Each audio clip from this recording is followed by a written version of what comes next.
Alors, je m'appelle Wiebke Bonnet-Vogler, j'ai 48 ans et je travaille à Amsterdam au cabinet d'avocats Van Diep en Van der Kroft Advocaten.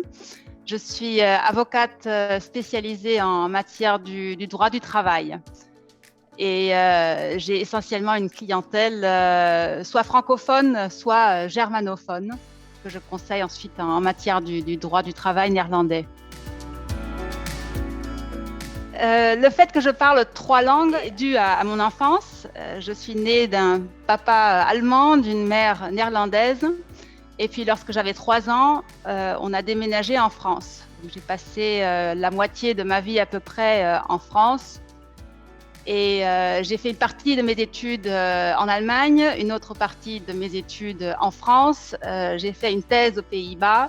Donc, tu vois, en fait, toute ma scolarité et toutes mes études, je les ai passées dans ces 3 pays. Donc, pour moi, ça n'était que logique de travailler ensuite dans ces 3 langues-là, tout en faisant une activité juridique.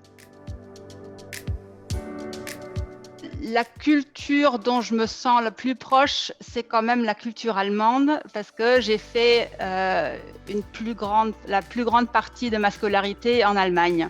L'allemand est la langue dans laquelle je saurais réciter le plus de poèmes, par exemple.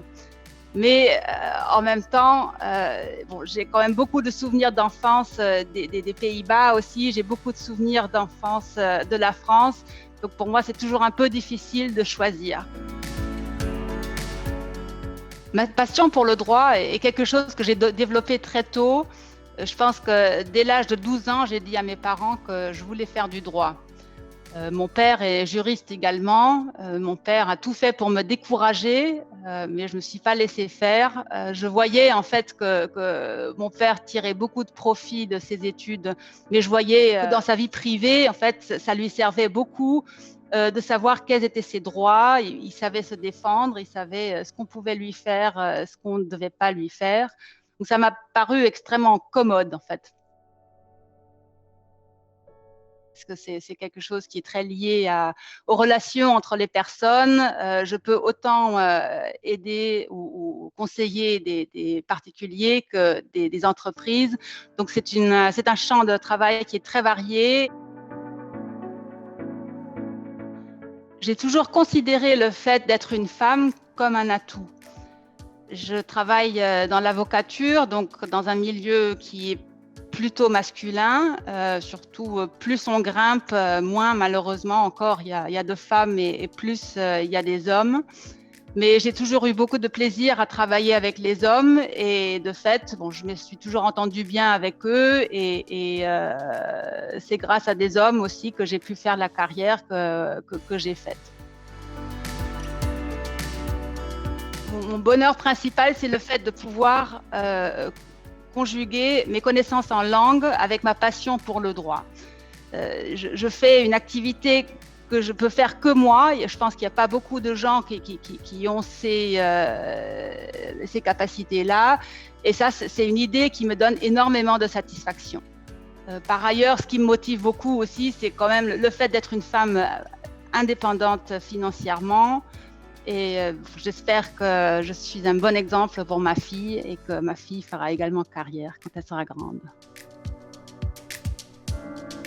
J'ai 2 grandes passions, l'une étant la musique et l'autre étant la couture. À Amsterdam, depuis pas mal d'années, j'ai un groupe de jazz qui s'appelle Phrase et on s'est spécialisé en matière de chansons françaises un peu jazzy.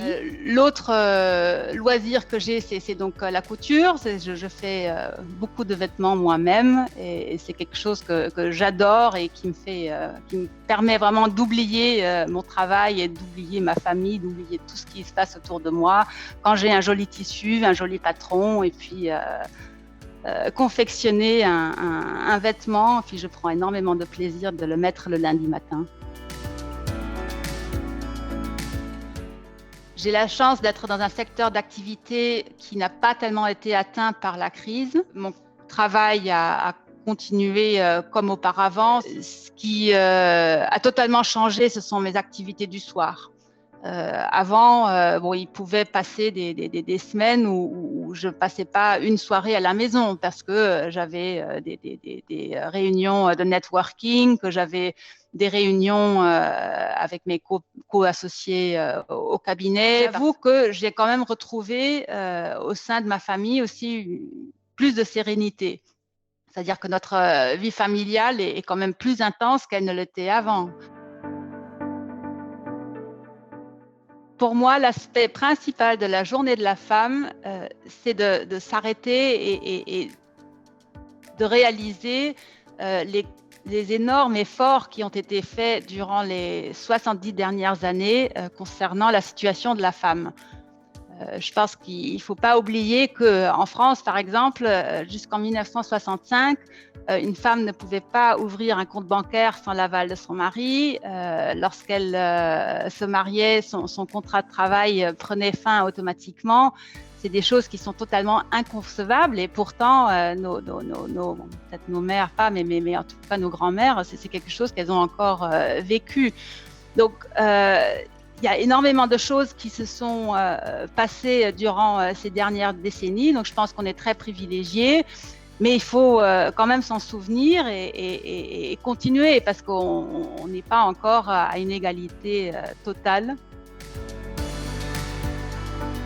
Depuis que je suis partenaire au cabinet, pour moi, c'est vraiment le point principal pour lequel je m'engage pour faire en sorte que les femmes aient toutes les chances, pareilles que les hommes, et qu'on ait plus de femmes aussi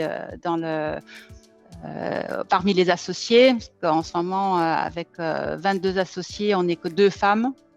Donc ça, il faut absolument que ça change. Et tous les hommes en sont conscients et souhaiteraient que ça change, mais il faut beaucoup travailler pour arriver vraiment à mettre en œuvre un tel changement.